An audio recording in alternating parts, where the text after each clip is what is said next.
5 lives cut short in an ambush, a day the city of Dallas and WFAA will always remember. Whenever we hear the term 7-7, we think of the fallen 5. DART officer Brent Thompson, Dallas police officer Patrick Zamaripa, Dallas police officer Michael Kroll, Dallas Police Sergeant Michael Smith, and Dallas Police Senior Corporal Lauren Ahrens. These heroes ran toward danger as everyone else ran away, protecting the crowds downtown when a gunman opened fire at the end of a peaceful protest. For 5 years, WFAA's investigative team worked to obtain never-before-seen camera and dashcam images to make sure their sacrifice will never be forgotten.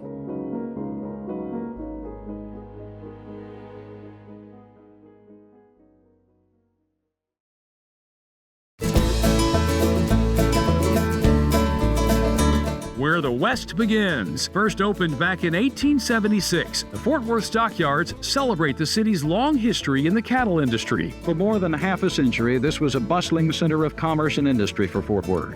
But as the industry changed, so did the stockyards. Dramatic changes that took place in these cattle markets and the exodus of the meatpacking industry back in the 1960s left this whole area devoid of its very economic heart. A multi-million-dollar economic development program followed, along with years of renovations. Eventually, the addition of shops, restaurants, and popular nightlife spots like Billy Bob's brought the area back to life, bringing the Old West into the future.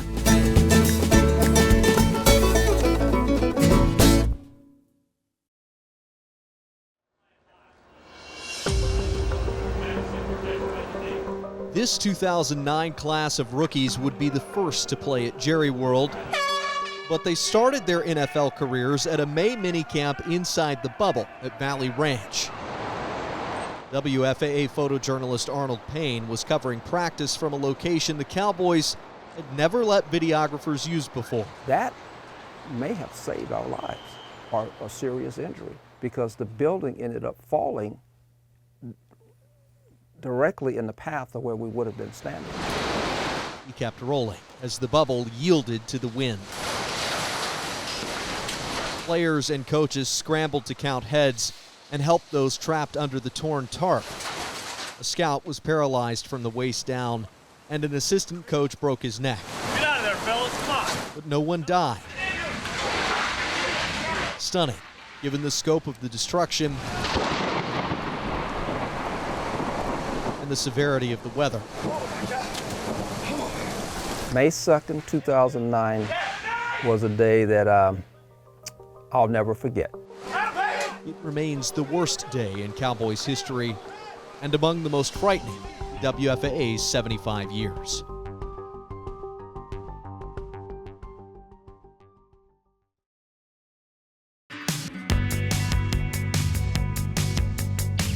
It's 1984. The Republican National Convention is in Dallas. This is the biggest party that the people of Dallas have ever given. President Ronald Reagan and Vice President George H.W. Bush asking Americans for 4 more years. Their government of pessimism, fear, and limits, or ours of hope, confidence, and growth. And it is a spectacle to see.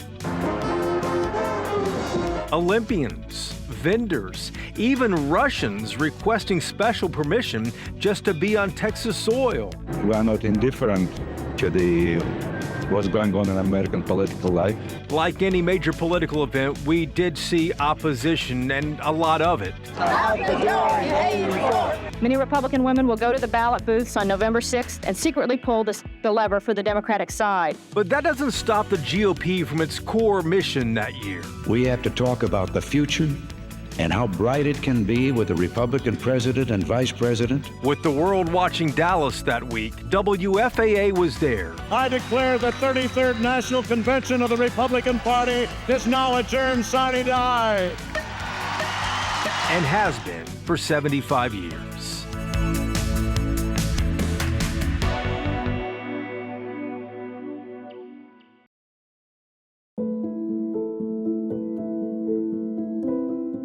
A sunny Saturday afternoon shattered by gunfire. We got shots fired at the alley hall. A gunman opening fire at the Allen Premium Outlets on May 6th, 2023. He pretty much was walking down the sidewalk and he was just like blazing for the most part and just shooting his gun. Hundreds fled as police and first responders ran to the danger. Stop the killer!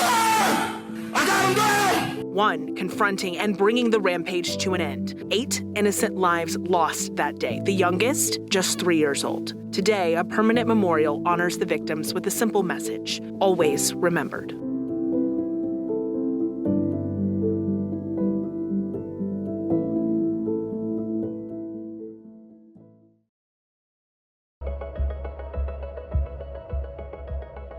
A summer seared into the minds of longtime North Texans. But at 11:05 in the morning, the temperature hit 100, a new record. 26 straight days for Dallas at 100-plus sweltering, miserable degrees. The heat wave of 1980, 69 grueling days and triple-digit temps. Weather forecast takes on a numbing sameness. When will it end? Everybody wants to know. 96 Texans died, 76 in Dallas County alone. Doctors warn many may not realize they are victims of the heat until it's too late. There were drastic measures taken to protect humans. When I work outside, I constantly put the water hose all over my body. Animals. Creatures exposed to direct sunlight, such as the king of beasts here, have the benefit now of a perpetual shower installed last Friday by draping a long garden hose atop the cages. And even transportation. All bus mechanics are now on mandatory overtime repairing air conditioners to try and keep the buses cool. Whether it's heat or any other extreme weather condition. But this new record's probably only going to be around about 24 hours. There's no doubt we'll set a new record tomorrow, and the day after that, and the day after that. WFAA has been here for 75 years, no matter the season. And the day after that. And remember, we still have August to look forward to. Bill Brown, Channel 8 News.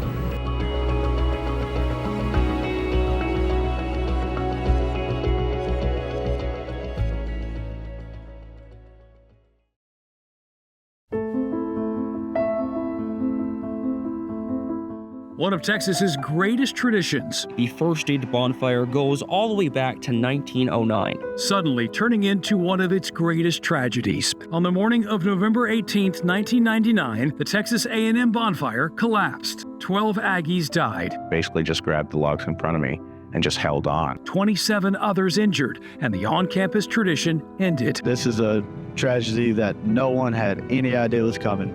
This kind of thing has never happened before. With the Aggie-Longhorn rivalry renewed this fall, some Aggies calling for a revival. I think it's too big of a deal to get rid of. But the university president says it's a part of A&M history that should remain in the past.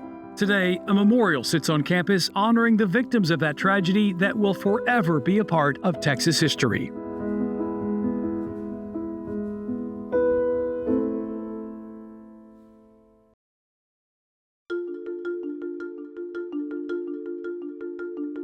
WFAA was there at Amber Hagerman's 9th birthday, working on a documentary about getting off of welfare.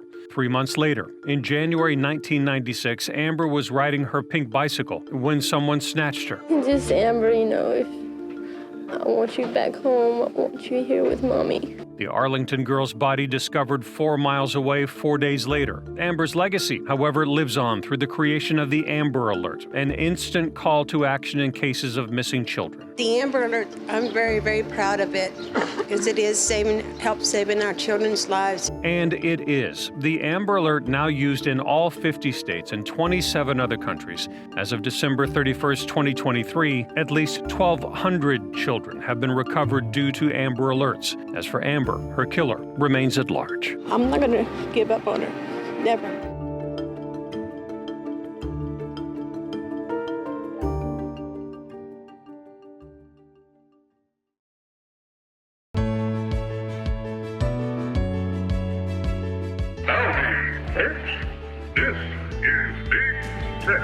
Debuting in 1952, he's the friendly voice welcoming everyone to the State Fair of Texas. Big Tex is a 55-foot tall cowboy that's in love with Texas. An icon, standing tall until the unthinkable. Breaking news at midday, Big Tex, the iconic symbol of the State Fair of Texas, is destroyed by fire. Big Tex catching fire in 2012. got a rather tall cowboy, all his clothes burn off. An electrical short in a pants leg and boot. Pretty much a total loss. People were crying. They had their hands over their hearts. But Big Tex returned the next year. New clothes, a 95-gallon hat, a friendly facelift, standing tall, greeting the world again each year.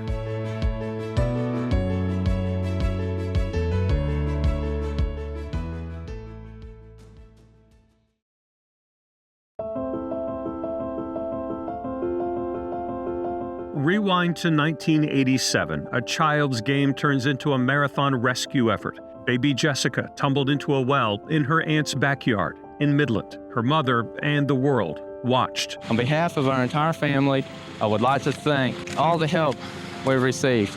Hour after hour, inch by inch, rescuers dug. I made about 6 inches. Yesterday, last night. 2.5 days later, live on WFAA. There it is. 58 hours on the button, according to the clock we're looking at here. There she is. That moment made into a TV movie, the photograph winning a Pulitzer Prize. But at the heart of it all, a little girl saved.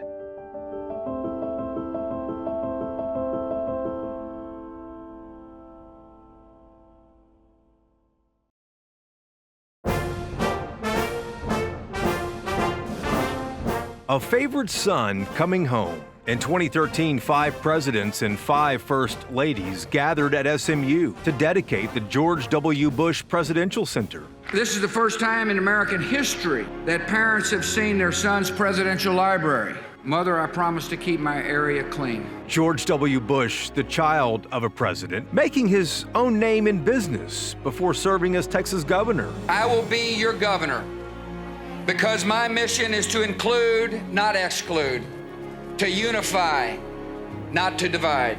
Then, as our nation's 43rd president, George W. Bush spent 8 years in Washington before returning home to North Texas. Often spotted to this day at events at SMU, supporting not only his library and presidential center, but also the next generation.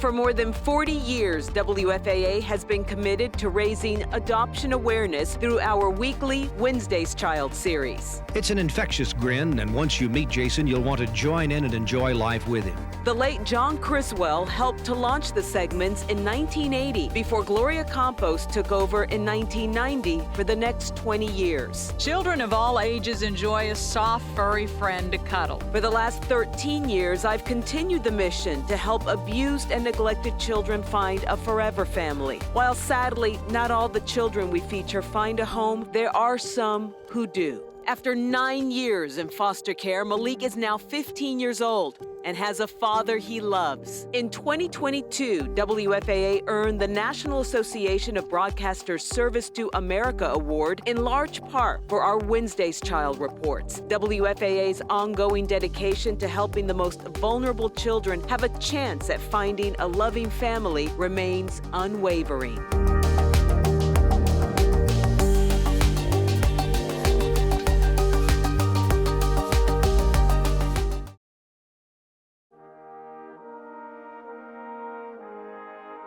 The young people are ready. The old people are ready. All the people are ready for this representation. A political force to be reckoned with.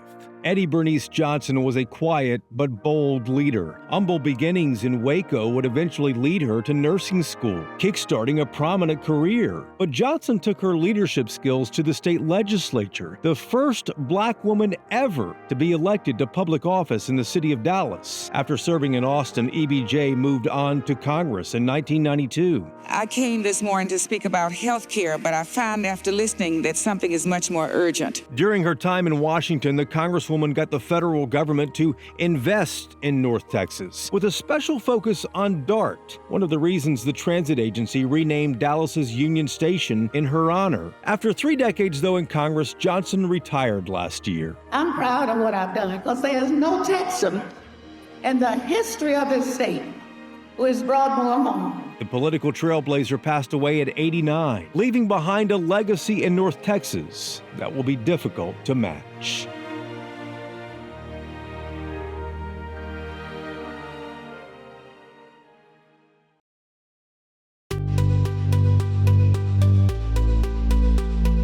February 2007. WFAA made the switch from analog to digital. It's a whole new workflow for production, for news. Making us the first station in DFW to broadcast fully in HD. It's basically like looking out a window.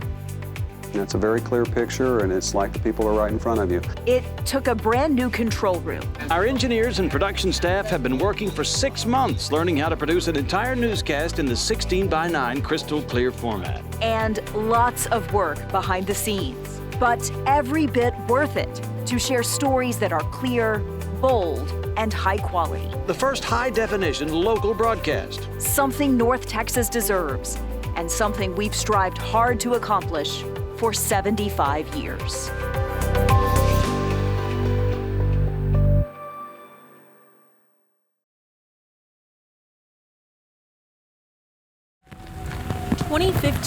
The day after Christmas. It just came out of nowhere, and then next thing you know, it's chaos. An EF4 tornado ripped through North Texas. Changes your life. Changes your life. It flipped over cars, ripped off roofs. It's even worse than what you see in the movies. And left dozens without a home. Everything we worked for all of our lives right here, and now it's nothing. It was gone in the blink of an eye. But that night, find my daughter. North Texas also lost something that could never be replaced. Entry accident, I-30 at Zion. 11 lives. Checking numerous vehicles down here that are flipped over. Most were on a Garland highway when the tornado hit, with no safe place to turn. To know that I tried to warn her and it didn't work. Feels like a nightmare. We're in a big nightmare and can't wake up. And the damage North Texas could see was just a glimpse of what our community felt. But as we told your stories, look at what's been donated now. A room. You all rushed to help. Who's out here today helping you? These wonderful people, and I don't even know them. Showing perseverance, loyalty, and resilience. I can tell you right now, we're in the midst of it. There is the other side. Qualities that make North Texas, something WFAA's had the honor to capture for 75 years.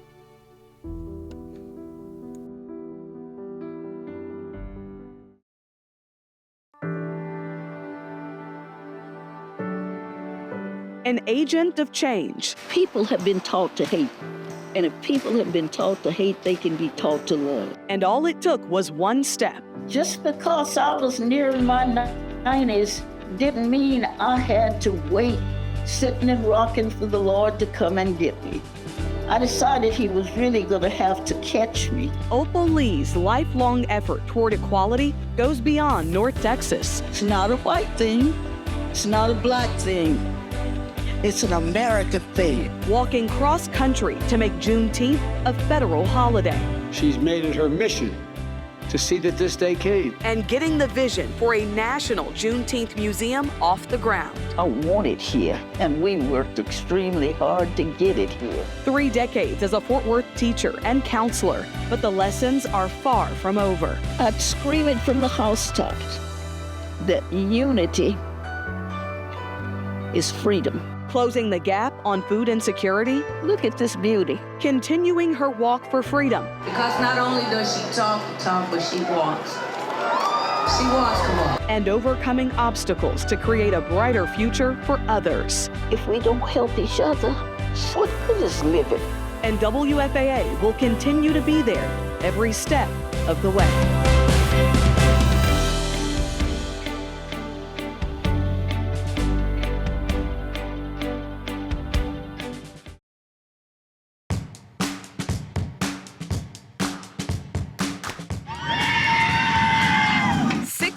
Over Texas, a place known for thrilling rides and family fun.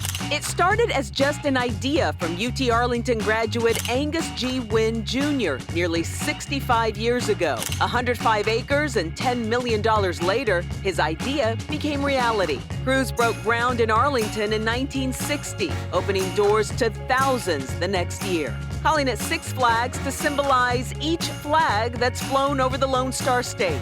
The evidence of its beginning still rolls through the park today. It's now one of the largest theme park corporations in the world and growing, known as a place for families to have fun and celebrate, just as we celebrate 75 years at WFAA.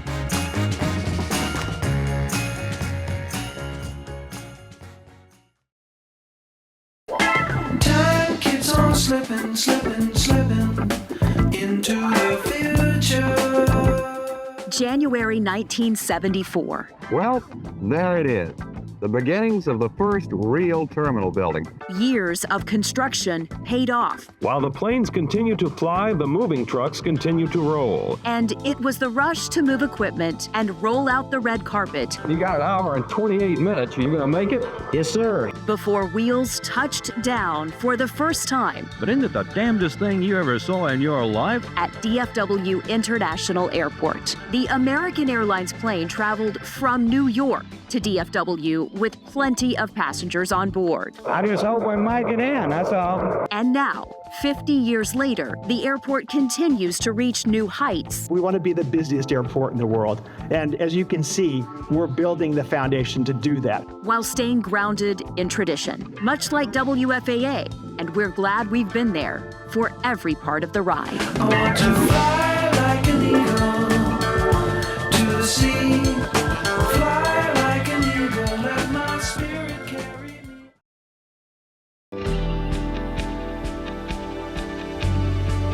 It's a staple of the Dallas skyline.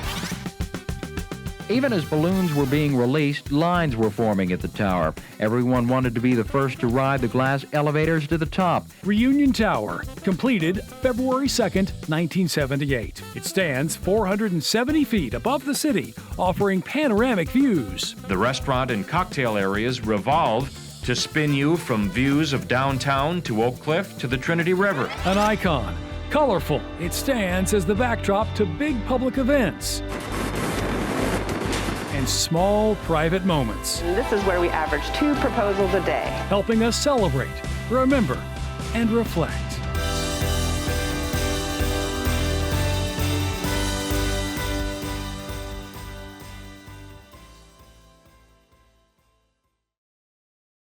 Our state fair is a great state fair. Don't miss it, don't even be late. The State Fair of Texas, a Texas tradition. It started in 1886 as the Dallas State Fair and Exposition, welcoming 14,000 visitors that year. In early days, fairgoers bet on horses and played the midway, but then horse racing gave way to car shows, and the racetrack gave way to the Cotton Bowl and college football games. 1952 featured the first appearance of a certain 52-foot cowboy, Big Tex. He's greeted millions through the years. Howdy, Dallas! Oprah Winfrey broadcasting her top-ranked talk show from the State Fair in 2009. The State Fair of Texas, going strong for more than a century, celebrating all things Texan.